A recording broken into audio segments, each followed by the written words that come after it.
Sa ilang dekada po nating hindi natin alam, ganito pala nila kadaling lustayin po ang budget ng flood control.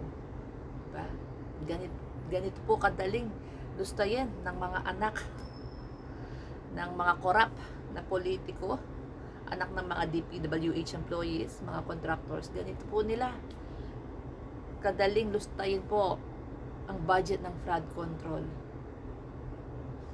So, isang araw, diba? One day 759,000 only for food. Hindi po buong araw yan, ha, isang kainan lang. Ito pa jet plane pa.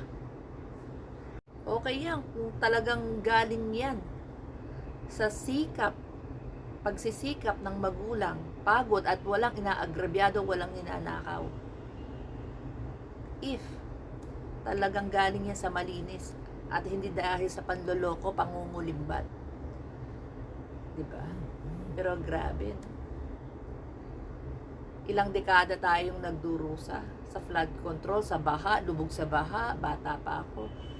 Pero ito, isang araw, ginagastos 759,000.